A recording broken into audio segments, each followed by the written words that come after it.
Hey everybody, HomeSliceHenry here, and in today's video we're taking a look at another one of the updates from the Season 20 balance patch, and that is the damage buff to Fairy Wind. Fairy Wind, of course, known for lightning fast energy generation, but if you're trying to Fairy Wind something down, you're not going to have a lot of success. But now, Fairy Wind gets extra damage, and this, combined with the fact that Skarmory has been nerfed out of the meta, means that grass types like Shadow Jumpluff can rise once again. So today, I'm showcasing a team that I had some very nice results with: Gastrodon, which of course had the Mud Slap buff, Dugong, and Shadow Jumpluff. So without further ado, let's hop into the matches. Hopping into the first match, leading Gastrodon into Psywave Malamar. Psywave did get a +2 buff, which means Malamar is a lot stronger than it was before. Even so, this is very playable for Gastrodon. Malamar is a Pokemon that you like to see with this team, because Gastrodon wins the zeros here, courtesy of an Earth Power, and if you get Malamar onto your Shadow Jumpluff, of course, Jumpluff is going to do a great job at tearing it to shreds. Opponent goes for the cheaper superpower. This means they are debuffed. They're going to pivot out. They send in Clodsire rather than stay in debuffed. And this means I get to align Clodsire onto my Dugong, which is where I would much rather see it. I will have to give up a shield because I do want to protect against the first Stone Edge. So now I'm going to be able to debuff them with Icy Winds, so future moves will hurt less. They're going to be able to outpace again, but debuffed, Stone Edge far less threatening, so I'm more than happy to let this through. The Stone Edge will connect, and now I can go for a nice overfarm with the Dugong. Dugong has some residual energy, so I should be able to threaten the Malamar if that's what they decide to send in here, although Malamar would have to be completely dry for me to be able to outpace, as it is 10 to a superpower in the back. It is Whimsicott, and the opponent, their final two Pokemon, core broken to shreds by the Shadow Jumpluff. The opponent was genuinely in a very uncomfortable position. If they stayed with the Malamar and let me farm them down, I would have had way too much energy, and Dugong could have swept that Whimsicott plus Clodsire core. But now, since they ended up pivoting out, we're going to have a very comfortable endgame sweep with the Shadow Jumpluff, as the opponent sees the writing on the wall and concedes the match. Nightmare leading the next match, Gastrodon into my opponent's Jumpluff. I'm going to save switch into the Dugong. Opponent responds with a Clodsire, so they don't have an amazing response here. Dugong going to be able to win the zeros, especially up energy here. Like, typically the zeros can get a little uncomfortable because Clodsire is able to outpace the Stone Edges, but the nice thing for me is up energy. I'm going to be able to win the zeros here with an Icy Wind to debuff, followed by the Drill Run knockout blow. Opponent not going to want to send in the Jumpluff. Instead, they bring in Feraligatr. Feraligatr definitely would have been the better Pokemon to switch in. Dugong still has quite a bit of play there, but Feraligatr, even just with the Hydro Cannon spam, is very strong. Now I can put Gastrodon onto this Feraligatr. Opponent going to fire off energy, but that's very okay by me. I'm going to go for the slam when I get it. Even if they catch, which they do, this is honestly fine. I need some chip damage on their Jumpluff, since their Jumpluff does have an energy advantage. I now bring in my own Jumpluff, and we're going to have a battle of Aerial Aces. Jumpluff can also learn Legacy Acrobatics, but for the Shadow, Aerial Ace is going to typically be preferred. With the Shadow Jumpluff running Fairy Wind and Aerial Ace, you actually beat Mandibuzz in the 2-shield, which is not a matchup you would think off the top of your head. So overall, I'm a really big fan of Jumpluff this season. They make a nice switch and catch out into Feraligatr, but all that's going to do is allow me just to get rid of the Gator and exit with an Aerial Ace. I do actually win Charge Attack priority in the Jumpluff mirror here, so I'm going to be able to deal some very nice damage with the Aerial Ace. Opponent decides to commit the shield, and here, this is a bit awkward. I have to live the Aerial Ace, and I do. I'm able to make it to the Aerial Ace, and now I bring in the Gastrodon. Gastrodon going to be firing off this Body Slam. The goal is, or the hope, is that the Body Slam will put them into Aerial Ace range. I decide to let this go. I am trusting in the Jumpluff. It all comes down to this. Can Aerial Ace knock out? Can we overcome the hard counter lead? The answer is yes. My Jumpluff KOs theirs, and that's game over. What are these leads? Oh my goodness. Gastrodon now leading into an Altaria. Opponent now going to send in Bastiodon. Bastiodon got nerfed into the ground. This opponent clearly did not get the memo as they bring in Bastiodon. But look at these smackdowns. These smackdowns honestly are doing nothing to this Dugong. Dugong is going to be able to double up, and it looks like I'm actually going to be able to win the ones here versus this Bastiodon. Bastiodon going to be hit with the Drill Run. That forces them to burn a shield. I make it to a third Drill Run, and Bastiodon is actually having to give up a shield. How the mighty have fallen, and I'm so happy to see it. I'm not a fan of Bastiodon, so seeing Bastiodon a lot worse definitely brings me great joy. Stone Edge not going to do anything. Gastro gets the full farm down. I need chip on the Altaria, so I am going to throw this Body Slam to hopefully put it in a range where fewer Aerial Aces will KO. I now bring in the Jumpluff. In the back is Galarian Stunfisk. Opponent, oh my goodness, they are running Altaria Double Steel. Energy Ball connects, and look at the damage right there, my goodness. They are firing off their Rock Slide. I know that I'm going to have to tank one no matter what. So I am going to look to continue to farm. Opponent, I believe, is 3 off their next move. So I'm going to look to farm and go for the Energy Ball. I think this is enough to KO. It'll be very close. They're 1 off the move. It leaves them on 1 HP. They realize they can't get a move. They switch in the Altaria, but Shadow Jumpluff is on a roll. Aerial Ace connects. The boosted damage from the Fairy Wind doing quite a bit as well. Again, that extra damage being given to Fairy Wind this season is clutch. The Aerial Ace is going to get them low. Fortunately, a little bit of frame drop there. Opponent tries for the farm down. They're unsuccessful. I leave with the Aerial Ace, but I decide to knock them out with Gastrodon. We move to the next match, picking up a decent lead, Gastrodon versus Shadow Sableye. This is a true battle of neutral damage. The Shadow Sableye with the pacing advantage, Gastrodon with the edge in terms of fast move pressure. I'm going to no-shield the foul play, and I'm not going to bait. I'm going to try and guarantee either switch or shield advantage here. Opponent is going to shield, and suddenly I regret baiting. I switch out because I don't really want to get farmed down, but now I could potentially get smacked with a Power Gem. I shield, it only ends up being the foul play. Out comes a Dunsparce, and things are not looking amazing for me. The good news is I was able to bait out the rock fast move Pokemon, because of course Jumpluff would not be a big fan of that either. Dunsparce is going to fire off the Rock Slide. Rock Slide not doing a ton of damage since it has been debuffed. I'm going to be firing off the Drill Run. Drill Run is going to deal some okay chip. I'm going to look to switch into the Gastrodon. Opponent is going to be able to fire off a Drill Run. Drill Run is going to connect, picking up the knockout. I still have the Dugong, and now I have a choice to make. I decide to shield so I can debuff whatever's in back. But in hindsight, maybe I should have just let it go and trusted in the Jumpluff. Out comes Sableye just to try and force my energy. I fire off the Icy Wind. Opponent actually shields the Sableye, so they're trusting in Sableye energy even though it is debuffed.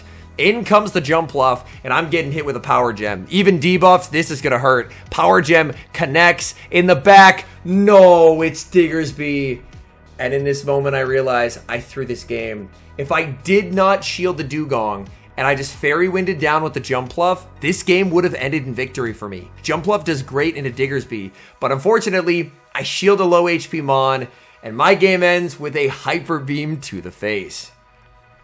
We move to the next match, and again, familiar lead, and Gastrodon very okay with this. Honestly, this team as a whole does pretty decently here, as Superpower is survivable for Dugong, and the Gastrodon and the Jumpluff both have very positive matchups. Here, I accidentally overfarmed too much, so that's just a mistake on my part.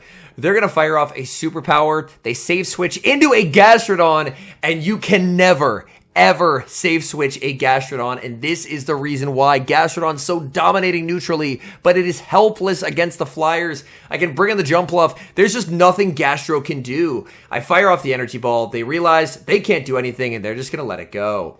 Out comes Shadow Alolan Marowak. Shadow Alolan Marowak, of course, did get a double buff with increased damage to Fire Spin, and Bone Club getting increased damage as well. So Marowak outputting a lot more damage than it typically would, but look at the Jumpluff here. Jumpluff putting in some very nice work against the opponent. Here, I go for the combo play, and the minute I click the move, I realize I should have baited. They have too much energy not to shield that, and if they shield the bait, I can click Earth Power, it'll be a charge attack priority tie, and I can just knock out and deny the energy. The good news is I still win regardless, but unfortunately, clicking on the nuke move instead of the bait just makes the game a little bit more complicated.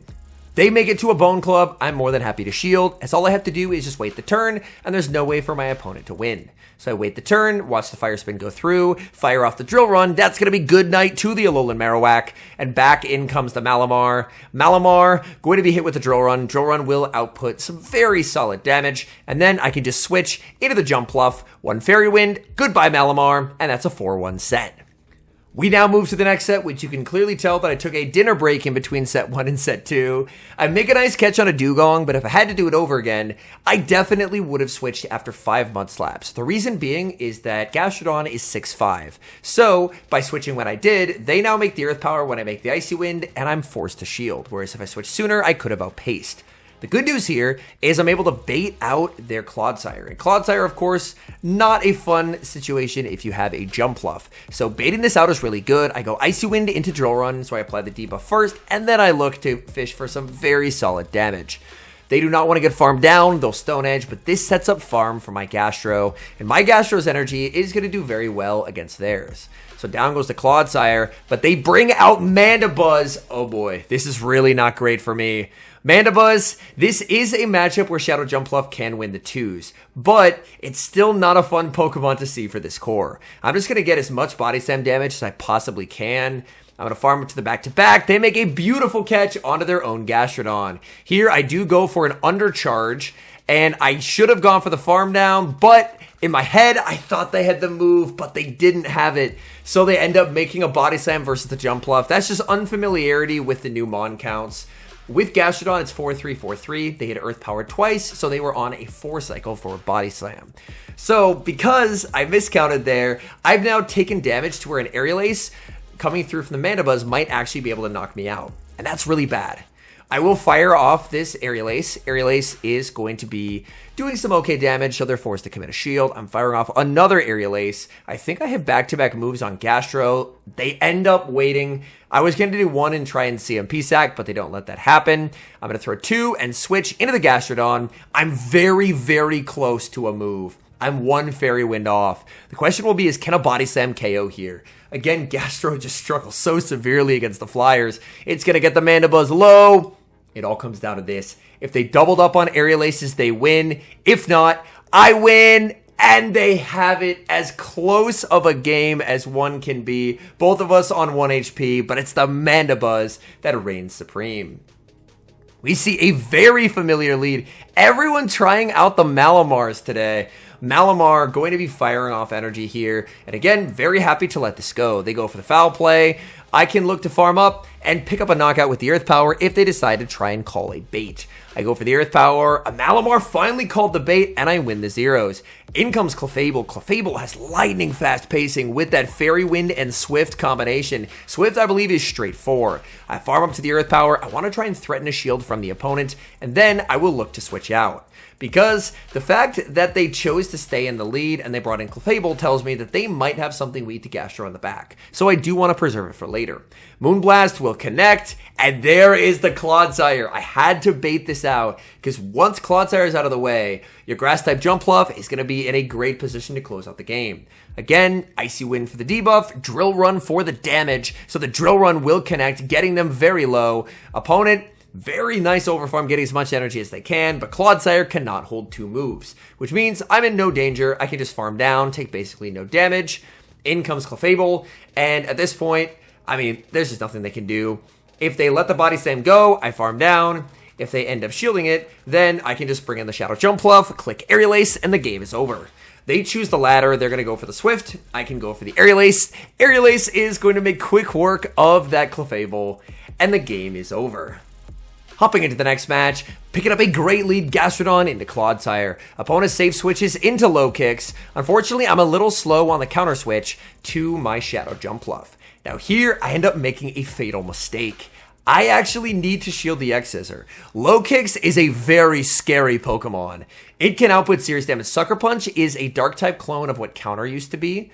So here, I thought I could no-shield 1, withstand the Sucker Punches, and make it to a second Aerial Ace. And it's definitely possible that a better Shadow Jumpluff could have. But unfortunately, I don't have the greatest IVs on mine, and look how close this is. I barely get KO'd. I thought I would live that, and suddenly, I'm in an incredibly difficult position. I end up shielding as this could be a Trailblaze. It is going to be the Trailblaze. I'm looking for the farm down, but Low Kicks lives on 1 HP to make a boosted X-Scissor. This tiny bug has my entire team in absolute shambles. Oh my goodness. In comes the Clodsire. I fire off the Drill Run, but realistically, they should have a good Gastrodon counter in the back. And in back, they have, of all things, Cradilly. That'll definitely win the game for them. Yep, absolutely. Man, if I had just shielded my Jumpluff versus the low kicks, I would have been in a good spot. Because I could have actually kept switch advantage, and switch advantage would have been very good, because Dugong can do fine against Credilli. But unfortunately, I lose switch, and then I just have no way to win the game, as Credilli is going to sweep my endgame. All in all, I think the buffs to both Gastrodon and Shadow Jumpluff are terrific. I love the fact that there are viable grass types again, and Skarmory's demise is in large part why this gets to happen. So I'm thrilled that Skarmory is gone, because Shadow Jumpluff is a really fun mon to use, and it does a very good job at core breaking a lot of the Malamar teams, because we'll end up seeing a lot of teams with Malamar, because of course Malamar is very strong, but not only does Malamar not do well against Jumpluff, but a lot of the things that pair well with Malamar, Jumpluff does well against as well. So overall, I think Shadow Jumpluff is a really good option if you're looking at potential grass types, because not only is it a grass type, but having that flying subtyping as well can allow it to do very well against some of these pseudo fighters.